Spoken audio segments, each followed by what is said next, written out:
Hello everyone, how are you? Today we are going to discuss about theorem 1.3. Let P be a prime number. If P divides A square, then P divides A, where A is a positive integer. देखिए theorem 1.3 कहती है कि P हमारे पास कोई एक prime number है और अगर P A स्क्वायर को डिवाइड करता है तो P A को भी डिवाइड करेगा और ये जो A है ये क्या है, एक पॉजिटिव इंटीजर है। अब क्योंकि A हमारे पास एक पॉजिटिव इंटीजर है तो इसकी कुछ ना कुछ कोई ना कोई इसके फैक्टर्स होंगे, इसके कोई ना कोई प्राइम फैक्टराइजेशन होगी। तो इसकी हम जो प्राइम फैक्टराइजेशन है उसको हम मान लेंगे, उसको हम कुछ मान लेंगे। ठीक है, क्या मानेंगे?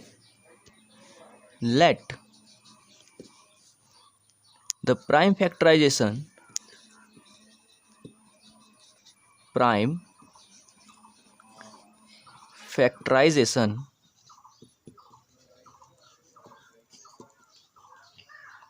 of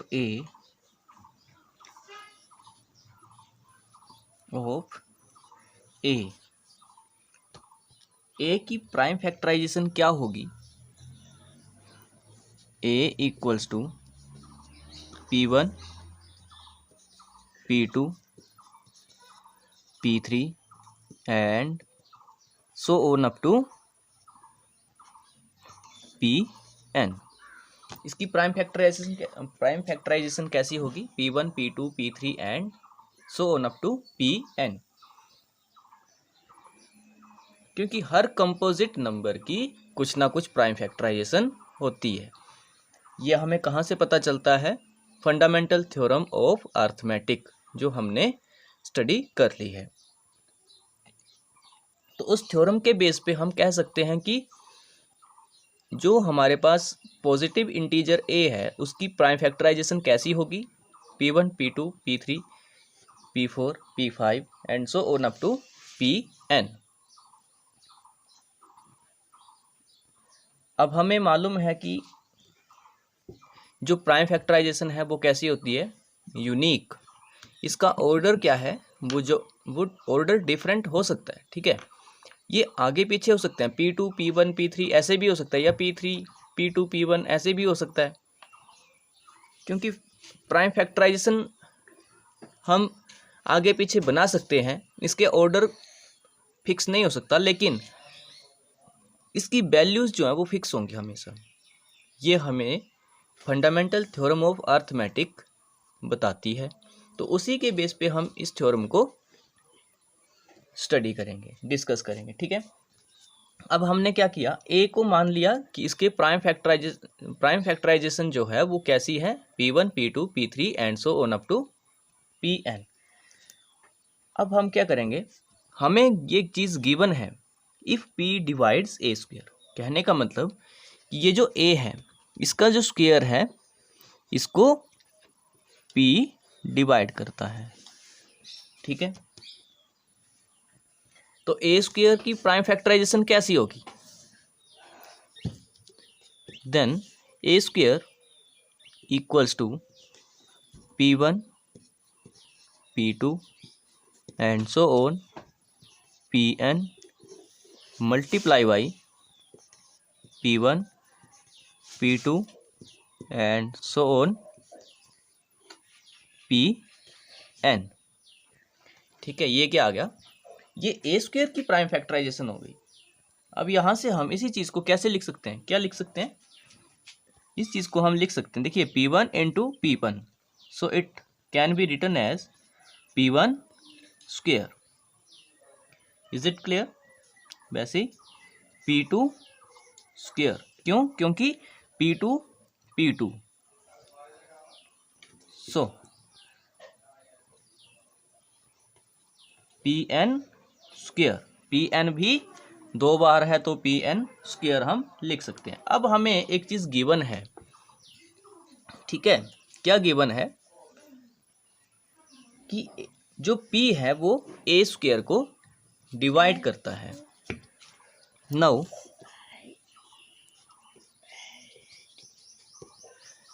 it is given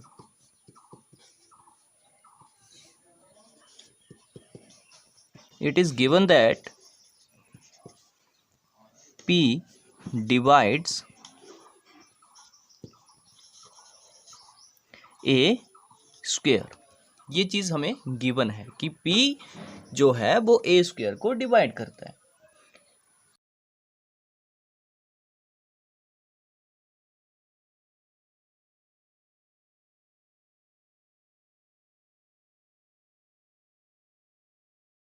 fundamental theorem of arithmetic है, उसके according it follows that P is one of the prime factors. तो ये जो P है ये A स्क्वेयर के प्राइम फैक्टर्स में से कोई एक होगा, ठीक है। However using the uniqueness part of the fundamental theorem of arithmetic, अब देखिए यूनिकनेस पार्ट कौन सा पार्ट है, वो ये है कि मतलब फंडामेंटल थ्योरम हमें ये बताती है कि ये जो प्राइम फैक्टर्स हैं किसी भी कंपोजिट नंबर के, वो कैसे होंगे, हमेशा कैसे रहेंगे, यूनिक रहेंगे। आप कहीं पे भी किसी भी टाइम किसी भी नंबर के किसी भी टाइम पे और किसी भी प्लेस पे किसी भी मेथड को यूज़ करके प्राइम फैक्टर्स फाइंड आउट करोगे तो वो हमेशा कैसे रहेंगे, unique.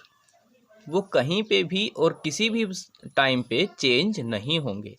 This is the meaning of uniqueness part of the fundamental theorem. ये जो P है, ठीक है, P1 P2 ये सब क्या रहेंगे, हमेशा सेम। अब ये चीज़ हमें गिवन है कि P जो है वो A स्क्वायर को डिवाइड करता है, तो इसका मतलब है कि P जो है वो A स्क्वायर के प्राइम फैक्टर्स में से कोई एक नंबर है। अगर P A स्क्वायर को डिवाइड करता है, देखिए P अगर A स्क्वायर को डिवाइड कर रहा है तो इन्हीं में से कोई एक P होगा, ठीक है, इन्हीं में से वो एक नंबर होगा जो A स्क्वायर को डिवाइड करता है। तो इस वजह से P जो है वो इसमें यहाँ से कोई एक नंबर होगा, ठीक है, यहीं से होगा, इसकी वैल्यू यहीं से होगी, और कहाँ से होगी, अगर ये डिवाइड करता है तो ये यहीं से होगा, कहीं से। अब देखिए, अब यूनिकनेस पार्ट को हम यूज़ करके अगर यहाँ से हम बताएंगे और हमें रियलाइज़ करेंगे कि we realise that the only prime factors of A square are, जो प्राइम फैक्टर्स होंगे A स्क्वायर के वो कैसे होंगे, P1 P2 and so on up to Pn, इन्हीं में से कोई एक होगा। So P is one of P1 P2 according to fundamental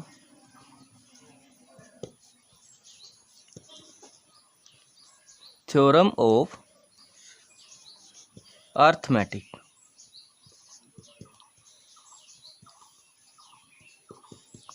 And uniqueness